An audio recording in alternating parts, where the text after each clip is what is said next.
Okay, so get this. I was doing Bible study and kind of preparing this for you, and I came upon a Bible verse that is super funny. I read it and then I read it again, and then I shared it with my family, and apparently they don't find it as funny as I found it. I laughed at it for like 20 minutes. In fact, I'm still giggling. I'm still laughing. Um, it talks about, I'm talking about like light and shining and the book of Matthew. So in Matthew 17, this is the funny one. Okay.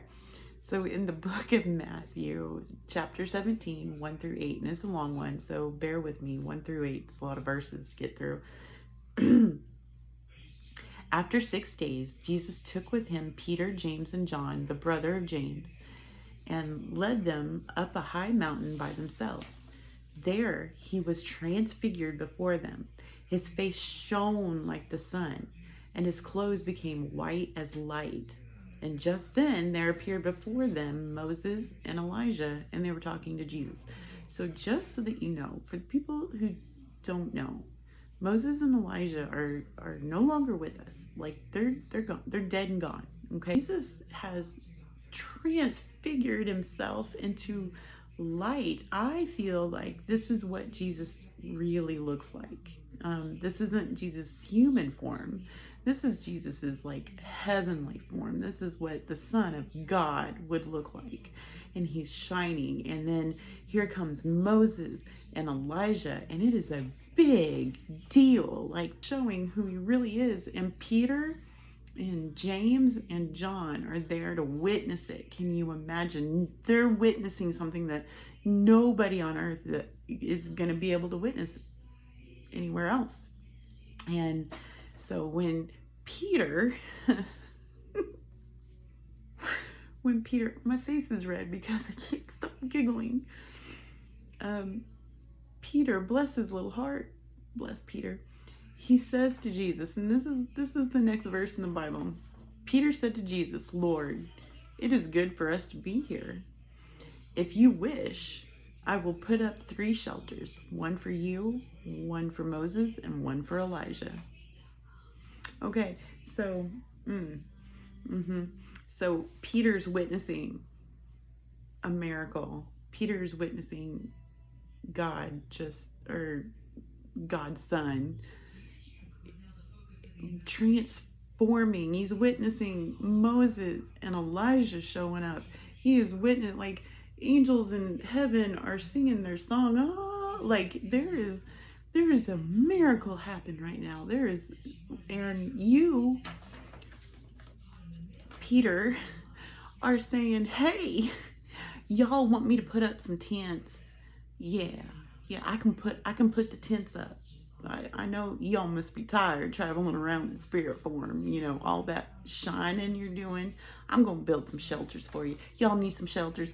Like, okay, so bless his heart. Like, no, Peter, no. We're dead. We're spirits. That's not the point of what's going on here. No, we're good. Thank you. Okay, back to the Bible verse, back to the point of the story. My face is hot. While he was speaking, so after Peter says he's going to put up some shelters, he's going to help them out. While he was speaking, or while he was still speaking, a bright cloud came over and covered them. And a voice from that cloud said, "This is my son whom I love. With him, I'm very pleased. Listen to him." Like, stop talking about shelters, Peter. Listen to what's happening here. Pay attention. Okay. So when the disciples heard this, they fell face down to the ground, terrified. But Jesus touched them. "Get up," he said. "Don't be afraid." And when they looked up, they saw no one but Jesus. So the point of me saying that story, the whole point of that Bible story was that Jesus is light. When he transfigured it into light. Really, the whole book of Matthew has kind of a light theme. It starts with, you know, in the beginning, it talks about the gift of the Magi and the northern star, the star that the three wise men followed to the birth of Jesus. And it continues all through the book of Matthew up until this point where Jesus, whenever he transfigures himself, he transfigured himself into light. It's saying that like Jesus signifies the light.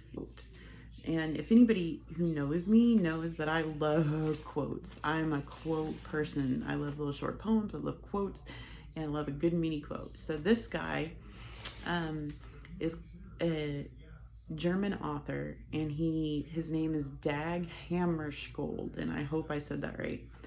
But he says that God does not die on the day that we cease to believe in a personal deity, but we die on the day when our lives cease to be illuminated by the steady radiance renewed daily of a wonder, the source of which is beyond all reason. We die when we lose that light. In fact, we need a glimpse of that light, of that reality, to sustain our journeys in following Christ as being Christians. So Peter, James, and John got a glimpse of Jesus's light, and they got a very, rare glimpse of what Jesus looked like. They got a glimpse of that light, and they are going to need that glimpse. They're going to need to hold on to that, even when they leave the mountain, for what's coming. And everybody really needs a glimpse, a daily glimpse, a daily reminder, a daily just touch of that light in order to survive. Because if you don't get that daily, that illuminating light, then you'll start to kind of die. It says that it's Matthew 5:14 says that you're the light of the world. It also goes on to verse 15 that says you're not supposed to put your light under a bowl. You're not supposed to hide it. You're supposed to let it shine before others, so they can see God, your Father in heaven, in you through that light, and they can glorify Him. They can praise Him, because they'll know that that light is actually God inside of you. And we are all children of God. We were all of us were made to shine. We all have that light in us, and we were all made to shine because we're all children of God. Here's the thing. Wouldn't it be amazing if everybody could see, if we could see and recognize that light, not only in ourselves, but in other people too? And it can be hard to see it in other people. It can be hard to see it in ourselves. We all have Jesus in us somewhere. We were all made by Him, and technically we all have the same daddy. We're all a part of one another through this light, because we all have it in us, and it radiates in between all of us, all of humanity. And it brings us to where we're all connected. If you could just see that light, if you could see and recognize that light in other people, even though some other people's lights, they shine a different color. They're a different shade.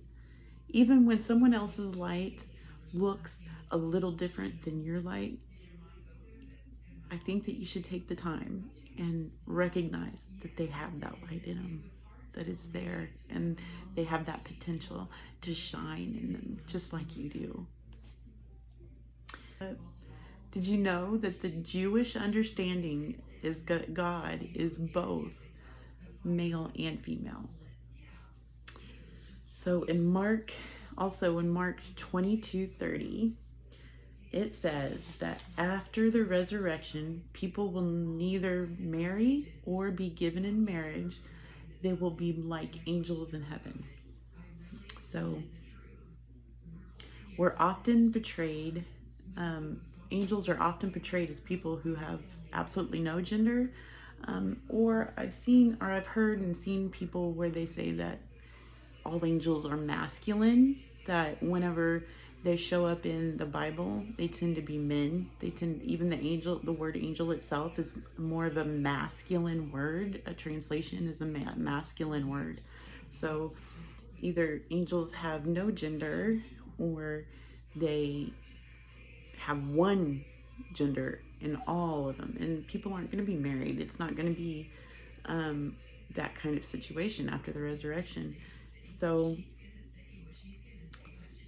my point here is, and this is the little bit of a touchy-feely type situation here, but my point is that there are a lot of people out there who are preaching against something that doesn't matter.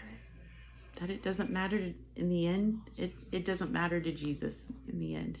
Because after the resurrection, it's not going to matter who's man and who's woman. It's a moot point. And there are people out there who are just really putting a lot of effort and energy into spreading something that just isn't all that big of a deal in the end. Whether you present yourself as a male or a female or neither, the point is that you were created in God's image. If you're a man or a woman. Again, we all have that light in us, no matter what. And we're all connected. Have you ever started a fire?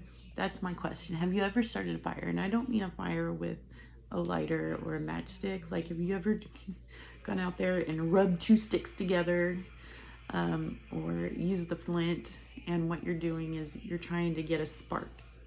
You're trying to get a spark to catch and become an ember, right? And then what's your instinct is when you get that little ember, you blow on it. You're blowing on it to get that ember to turn red and breathe and grow, and then it grows into a fire, but you're like blowing on it. So this is another quote that I read from a pastor, and I forget his name, and I'm sorry, Mr. Pastor, but I did read this, and I thought it went very well with my little lesson. It says, "We are all like singular embers, often gray and ashen, but when the breath of God stirs, we come to life.